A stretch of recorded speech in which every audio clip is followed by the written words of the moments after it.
Chers collègues, je vais commencer par une présentation de mon discours qui n'est pas à interpréter. Bienvenue à notre séance. Ce soir, nous allons discuter sur l'élection présidentielle américaine qui se tiendra demain. Nous allons commencer par une consec pour planter le décor et pour mieux comprendre les derniers événements concernant cette élection présidentielle marquée par la polémique. Je vais parler de la façon dont les voix sont recomptées, puisque dans la plupart des pays européens, le système est complètement différent. Je vais évoquer Joe Biden, Volodymyr Zelensky, Vladimir Poutine, Kamala Harris, Donald Trump, la chaîne de télévision ABC, Hillary Clinton, le Capitole de Washington, l'Académie française et la chanteuse Aya Nakamura. Cela dit, je vais commencer mon discours. Bonsoir, chers collègues. Le moment est arrivé. 4 ans après l'élection de Joe Biden, l'élection présidentielle américaine de 2024 aura lieu le 5 novembre, c'est-à-dire demain.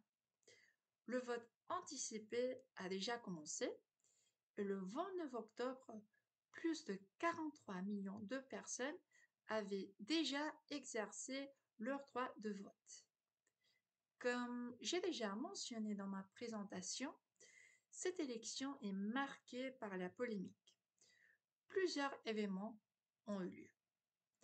Tout d'abord, Joe Biden a renoncé à sa candidature le mois de juillet. Le parti était divisé et de plus en plus d'élus démocrates, certains très influents au sein du parti, ont poussé pour un retrait de Joe Biden. Nombreux considéraient que Biden ne pourrait pas remporter l'élection face au candidat républicain Donald Trump à cause de ses gaffes, comme celle au sommet de l'OTAN, quand il a présenté par erreur le président Volodymyr Zelensky comme le président Poutine. Ayant Joe Biden retiré sa candidature, les démocrates ont dû chercher un nouveau candidat. Et c'est la vice-présidente Kamala Harris qui est devenue la nouvelle candidate. Si elle remporte l'élection, elle va devenir la première femme présidente des États-Unis et aussi la première personne d'origine sud-asiatique à occuper le poste de présidente. Et quel est le candidat du côté républicain? Il n'a plus besoin d'être présenté. Il est déjà connu de tous.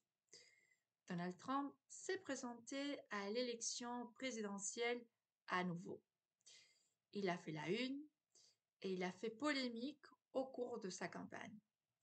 Par exemple, il a prononcé incorrectement le prénom de Kamala assez souvent. Je pense aussi à la tentative d'assassinat qu'il a subie lors d'un rassemblement en Pennsylvanie où un homme est mort. Et n'oublions pas que Donald Trump a accusé les Haïtiens de manger des chiens et des chats dans l'Ohio, au milieu du débat de la chaîne de télévision ABC, auquel il a participé. Aussi, un humoriste républicain a décrit Porto Rico comme une île flottante d'ordures.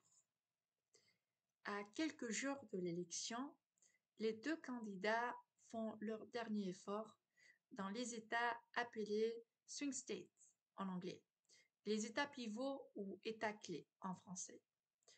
Le sondage annonce une élection ultra serrée et ces États vont déterminer l'issue de cette élection. Pourquoi est-ce que ces États pivots sont si importants? Aux États-Unis, ce n'est pas la personne qui obtient le plus de voix à niveau national celle qui remporte l'élection. Mais les candidats doivent essayer d'obtenir le plus de voix dans les 50 États. Chaque État se voit attribuer un certain nombre de grands électeurs du collège électoral. Ce nombre de grands électeurs dont dispose chaque État est basé sur la population. Il évolue avec les déplacements de la population. Après le recensement de l'année 2020, le Texas a gagné 2 voix et le Colorado, la Floride, le Montana, la Caroline du Nord et l'Oregon ont chacun gagné un siège. En revanche, la Californie, l'Illinois, le Michigan, New York, l'Ohio, la Pennsylvanie et la Virginie occidentale ont perdu une voix chacun. Il y a une totalité de 538 sièges et le vainqueur de l'élection est le candidat qui remporte 270 sièges ou plus. Dans tous les États, sauf le Maine et le Nebraska, le candidat arrivé en tête remporte la totalité des voix des grands électeurs en jeu. Autrement dit, si dans le Wyoming, un candidat obtient 50,01% des voix, toutes les voix du collège électoral lui seront attribuées. La plupart des États ont une majorité démocrate ou républicaine. C'est pourquoi les candidats se concentrent sur les États pivots comme la Géorgie, l'Arizona ou le Nevada. Cela explique qu'un candidat puisse obtenir plus de voix lors de l'élection, mais moins de voix du collège électoral. C'est ce qui s'est passé en 2016 avec Hillary Clinton.